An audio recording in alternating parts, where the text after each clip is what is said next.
Bapak Ibu Saudara yang dikasih oleh Tuhan kita Yesus Kristus, salam sejahtera bagi kita semua. Gunung Everest adalah gunung tertinggi di dunia. Tinggi gunung ini sekitar 8.850 meter di atas permukaan laut dan terletak di perbatasan negara Nepal dan Tibet. Ada salah satu kisah yang menarik menyangkut gunung ini. Tercatat bahwa pendaki pertama yang berhasil mencapai puncak gunung Everest adalah Edmund Hillary dari Selandia Baru yang bergabung dalam tim ekspedisi kerajaan Inggris. Namun dalam sebuah wawancara terungkap bahwa sesungguhnya dalam proses pendakian Gunung Everest, Edmund Hillary dipandu oleh seorang warga lokal bernama Tenzing Norgay. Dalam wawancara yang dilakukan setelah keberhasilan mencapai puncak Everest, seorang wartawan bertanya kepada Tenzing Norgay, sebagai seorang pemandu, bukankah seharusnya Anda berada di depan? Kalau begitu, seharusnya Andalah yang pertama yang sampai ke puncak Everest. Tenzin Norgay menjawab, memang saya berada di depan untuk memandu, tetapi ketika beberapa langkah lagi sampai puncak, saya mempersilahkan Edmund Hillary untuk berada di depan. Wartawan kembali bertanya, mengapa demikian? Jawaban Tenzing Norgay adalah mencapai puncak Gunung Everest adalah impian Edmund Hillary, tanggung jawab saya adalah memandu beliau. Bapak Ibu Saudara yang dikasih oleh Tuhan, jawaban Tenzing Norgay tadi bisa memberikan kepada kita pengertian tentang makna pembacaan Alkitab kita pada saat ini. Keselamatan dunia ini adalah cita-cita dan harapan Tuhan. Dari sejak semula, rancangan Tuhan adalah rancangan keselamatan. Bahkan ketika dosa mencemari dunia, itu tidak membatalkan rancangan keselamatan Tuhan atas dunia. Rancangan keselamatan itu berpuncak pada sosok Yesus Kristus yang menjadi juru selamat dunia. Dalam menggenapkan impian dan cita-citanya, Tuhan kemudian mengutus Yohanes untuk menjadi pembuka jalan bagi karya keselamatan Tuhan.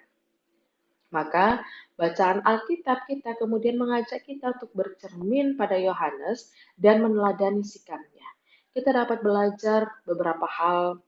Yang pertama, Bapak Saudara, dalam bacaan Alkitab kita diperlihatkan bahwa Yohanes mendapatkan popularitas karena pelayanannya, sehingga orang-orang Yahudi dan Yerusalem mengutus beberapa imam dan orang Lewi untuk bertanya siapakah Yohanes sesungguhnya. Tetapi Yohanes tidak ingin mencuri kemuliaan Tuhan. Dia sadar bahwa tugasnya adalah sebagai pembuka jalan.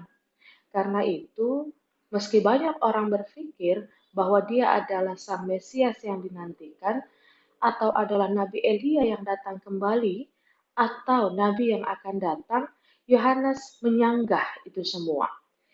Ia bisa saja mengambil keuntungan dari popularitas yang ia dapatkan. Tetapi Yohanes benar-benar berkomitmen pada misinya, yakni sebagai pembuka jalan, sebagai pembuka acara bagi panggung tokoh utama.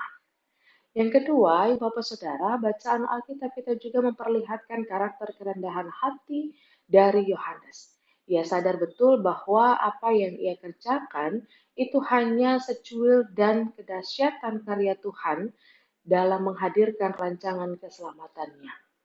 Meski Yohanes mendapatkan popularitas, itu tidak membuat Yohanes lupa diri bahwa sesungguhnya apa yang dia kerjakan adalah berkat kuasa Tuhan yang memberdayakannya. Yang ketiga, Bapak Saudara, sebagai seorang pelayan Tuhan, Yohanes sadar ia hanyalah berperan sebagai perantara. Tugasnya adalah mengantar dunia untuk berjumpa dengan Tuhan. Karena itu, bagi Yohanes tidak masalah jika ia semakin kecil asal Kristus semakin ditinggikan. Bagi Yohanes tidak masalah dia kemudian tidak lagi dikenal asalkan nama Kristus yang terus berkumandang. Dengan tulus Yohanes menyambut tugas pelayanan dari Tuhan, dengan penuh komitmen Yohanes mendorong banyak orang berjumpa dengan Tuhan. Maka Bapak Ibu Saudara dikasih oleh Tuhan, apa yang dilakukan oleh Yohanes kemudian hendaklah menjadi tuntunan kita dalam panggilan hidup kita sebagai umat Tuhan. Kita adalah umat Tuhan yang juga dipanggil untuk terus menyuarakan suara kenabian di tengah-tengah dunia ini. Kita dipanggil untuk mencari teladan soal hidup baru di dalam nilai-nilai Kristus. Kita diutus untuk memberitakan kabar baik bagi dunia. Namun, Ibu Bapak Saudara, hendaknya kita belajar seperti Yohanes. Dalam menjalankan peran kesaksian, jangan tergoda untuk mencuri kemuliaan Tuhan. Apapun yang kita bisa lakukan dan kerjakan itu sesungguhnya adalah kasih karunia Tuhan yang memperlengkapi dan memampukan kita. Maka hendaklah setiap pencapaian itu kita kembalikan kepada Tuhan. Kita juga hendak diajak untuk terus memelihara karakter rendah hati. Kesombongan itu racun yang mengerikan, tetapi rendah hati adalah obat yang memulihkan kita dari sakit iman karena dosa. Bapak Ibu Saudara, kerendahan hati itu juga mewujud ketika kita berani keluar dari zona nyaman dan memasuki ruang-ruang penuh resiko demi memberitakan dan memperjuangkan kebenaran dan keadilan Tuhan di tengah-tengah kehidupan. Dari Yohanes, kita juga belajar bahwa peran kita hanyalah sebagai perantara. Tidak penting apakah nanti kita dikenal atau diingat, yang menjadi sukacita iman kita adalah ketika kita bisa melihat bahwa peran pelayanan dan kesaksian kita membawa sesama juga dunia semakin mengenal Tuhan dan hidup takut akan Tuhan. Itu sudah cukup. Ketika dunia semakin baik di dalam kebenaran dan keadilan Tuhan, itu sudah menjadi buah pelayanan dan kesaksian yang menyenangkan dan menghadirkan ketentraman dalam hidup kita.